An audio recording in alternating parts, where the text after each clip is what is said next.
સર્વાંગી વિકાસ સારો થશે.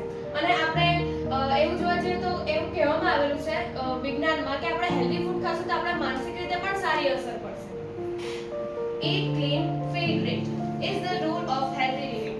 એટલે સારું ખાઓ અને સારા રહો એ હેલ્ધી ફૂડનો અમારો સિમ્બોલ છે.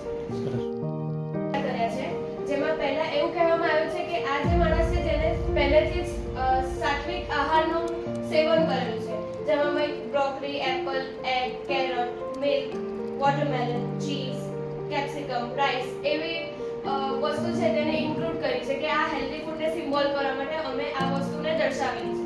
હવે એના રિલેટેબલ અમે એ કહેવા માંગીએ છીએ કે આ માણસે જો હેલ્ધી ફૂડ ખાધું અને તેની અસર શું થઈ ત્યાર પછી, તો એ હેલ્ધી ને હેલ્ધી રહ્યો, તેને શરીર સુડોળ રહ્યું, તે બીમાર ન પડ્યું.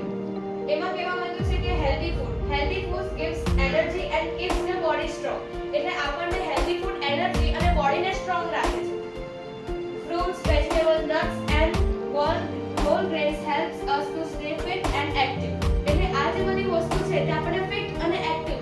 આપણે અનહેલ્ધી ફૂડ ખાય તો આપણને અનએક્ટિવ એટલે આળસુ, એટલે આપણને કંઈ કરવાનું મન ન થાય. જેમ કે આપણે હેલ્ધી ફૂડ ખાય તો અનહેલ્ધી ફૂડ પર છે, જો કે અનહેલ્ધી ફૂડમાં આવે છે doughnuts, noodles, French fries, candy, burger, pizza, potato chips, cake, chocolate. આ બધું આપણી માટે, આપણા હેલ્થ માટે સારું નથી. આપણા હેલ્થ માટે સારું નથી. આ બધા ફૂડથી આપણને ઘણા બેક્ટેરિયા આપણા શરીરમાં જાય છે, આપણને ઘણી બીમારી થઈ શકે છે. આપણે એમ હેલ્થ સારી નહીં રહી શકે, આપણો ઘણીવાર વધારે પડતો આપણે બીમાર પડી શકીએ છીએ. જેવી રીતે unhealthy food may taste good but harms the body over time. આ ફાસ્ટ ફૂડ જે છે, food like chips, sweet and soda can make us weak and tired. એ આ બધું ખાવાથી આપણા શરીરમાં એમ કમજોરી જેવું થોડુંક લાગે, ભલે આપણને સારું લાગે પણ એ નથી સારું. Too much oily or sugary food can lead to sickness and weight gain. આ જે ફાસ્ટ ફૂડ છે એ ઘણું ઓઇલી હોય, તેલવાળું હોય છે, એની અંદર ઘણી સુગર હોય છે, જેમ કે કેન્ડી છે, ડોનટ છે, એની અંદર ઘણો સુગરનો યુઝ કરવામાં આવે છે. એટલે એ આપણો વજન વધારી શકે છે, આપણા હેલ્થને નથી સારી રાખી શકતું. And fast food slow health as એકવાર બર્ગર ખાઓ તો એ મારા માટે અનહેલ્ધી જશે ના, તમે તમારી નીડ્સ પૂરી કરી શકો એવું કહેવાયું નથી કે તમે આ ફૂડ ખાવો જ નહીં, પણ તમે એક લિમિટમાં ખાઓ. તમે એક મન થઈ ગયું કે ચાલો આજે તો મેં સમોસા ખાધા છે, 4 ખાઈ લીધા મસ્ત, પછી 3-4 દિવસ થઈ ગયા ને પાછું મન થયું કે મારે હજી કંઈક વસ્તુ ખાવી છે, ચાલો આપણે જઈએ ડોમિનોઝમાં પિઝા ખાવા કાં તો બર્ગર ખાવા.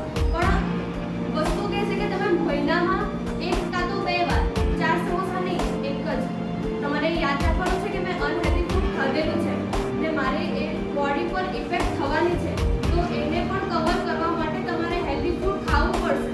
એટલે તમે મહિનામાં 1 અથવા તો 2 વાર જ અનહેલ્ધી ફૂડ ખાઓ. તમારો પ્રોજેક્ટ બહુ સારો છે. તમારા બંનેના પ્રોજેક્ટ પરથી એવું છે કે હેલ્થલી ફૂડ છે એ મેક્સિમમ વધારેમાં વધારે ઉપયોગ કરવો જોઈએ અને અનહેલ્થલી ફૂડ છે એનો ત્યાગ કરવો જોઈએ. ટેસ્ટમાં થોડા ઘણા સ્વાદમાં એ સારું લાગે કે બર્ગર ને પીઝા ને ચિપ્સ ને આ બધી ચોકલેટ ને કેક ને બહુ સારું લાગે, ટેસ્ટમાં મજા આવે ખાવાની.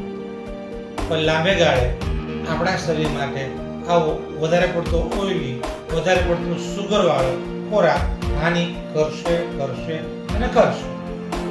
માટે આની શરૂઆત માત્ર પ્રોજેક્ટ પૂરતી નહીં પણ મારી અને તમારી ફેમિલી, બાકીના આપણા મિત્રોને પણ સમજાવો. Okay, thank you.